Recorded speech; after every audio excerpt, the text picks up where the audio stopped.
Yeah. Ladies and gentlemen, please, I'd like to introduce you to the man, the myth, the legend, the dancer extraordinaire. I don't know about all that. How about just Grammy award-winning artist. Cool. Yes, That's yes. cool. Yeah, He will land on you on a concert when he's doing it. Born and raised in Los Angeles. Oh, really? I grew up in San Pedro and here in Inglewood. So how about that? Just that. Born and raised. I'm repping Latinos and blacks straight up. How about that? What is your nationality? My father's from Mexico. Zamora, Michoacán, Mexico. Oh, you're Afro-Latino. Yeah, that's right. I love it. And my parents met here in Inglewood, which is crazy. Wow. Should I not tell people that we're here? No. No, we're not putting on airs. We're not like from the 44th floor off of Wilshire District. No. We Inglewood, baby, straight. Man, so how are you doing? You got this new project coming out called Wild Heart. That's getting ready to hit. We've been playing a new song, Coffee. Yeah, which is great. It's love. Thank you. Let's talk about how you been, man. You've been kind of missing for a minute. Yeah, quiet.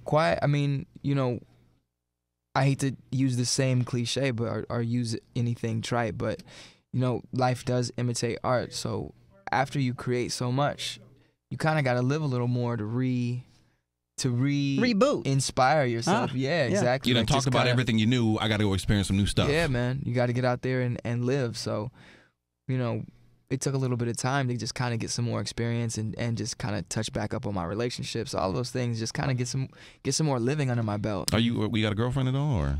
Man, I'm absolutely. I'm in a relationship. Most people know. Shut up! I thought you were gonna lie. No. Why? Every artist who comes in here, they either don't want to say or they lie about it. I mean, I would rather keep it just at that, though. Oh, okay.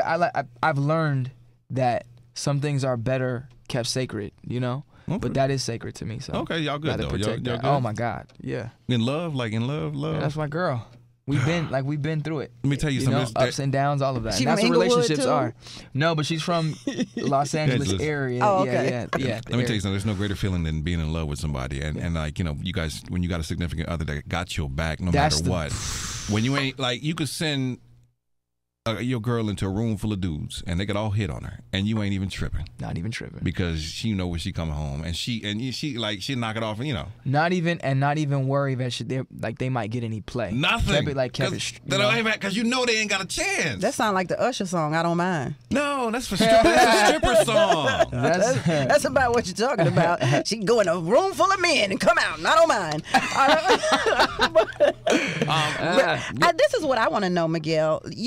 You kind of broke out with All I Want Is You, and that was that kind of solidified who you were. But every artist has a beginning. Yeah. So I'm sure for us, for your fans, and for radio, that was our first really big deal, making Miguel a big deal. But for you, what was your beginning? There had to have been a road before then. Oh man, absolutely. And All I Want Is You for me was just the beginning. I feel like it was a nice it was a great introduction. It was a great handshake. Nice to meet you, you know. But there's definitely a lot of the story that happened before. It's crazy because I was talking, to Pee-wee, and it's like I did high school tours in Los Angeles. Before that, I was signed to an independent label, and that didn't work out. I've been through litigation, people fighting for, essentially being held back, not being able to release music. Are you getting Iggy Azalea, where somebody was like, I was with you when you were nobody, and now I got a bunch of tracks that you had when you were coming up? Nah, it wasn't that. It wasn't that. Or they deep, I got some paperwork. Yeah, it was more just like, no, I have paperwork on you, so.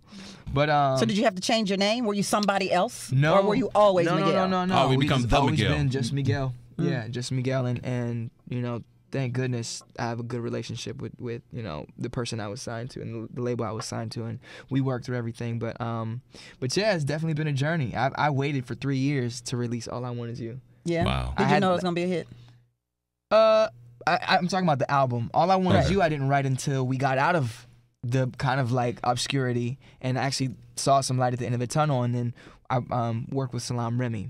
But the majority of that album was already done 3 years ahead of time. Wow. Yeah, we probably added 2 songs. All I Want Is You and yeah, one more song. Like growing up Afro-Latino in Los Angeles, do you feel like you fit in here? Man, more. The crazy. That's an interesting question because my family's from Belize. My family's from Belize, and my father's white. Yeah. And so you kind of get that thing where it's like you're not really black, yeah, but you're not really white. Like right. where do I fit in? Where do you belong? Exactly. I grew up around black people, but you know, sometimes I feel like I'm not black enough. But you ought to feel comfortable in L.A. This is Hispanic town. Well, as interesting as that is, the crazy thing is growing up in the 80s and into the 90s, like there's so much racial tension between blacks and Mexicans. So I found myself really in the middle of and feeling kind of torn. Like you get with your black friend, and you know how this goes. Yeah. And anyone out there who is of mixed ethnicity knows what it's like, especially when you're half black, because you get around your black friends and you kind of put on a little bit and you start talking extra whatever you think is more black, quote unquote, and then you get with your family and you might tone it down a little bit or whatever the other side is. Start speaking properly. Hi, my name is Miguel. Yeah, those R's start to be pronounced. You know what I mean? But it's crazy because the society has changed so much since the 80s, and it's way more acceptable, and people are a little more cultured just because of the internet and so on and so forth, where you can kind of be, at this point, I'm about to be 30, so I feel real comfortable in my own shoes talking and being exactly how I am, So.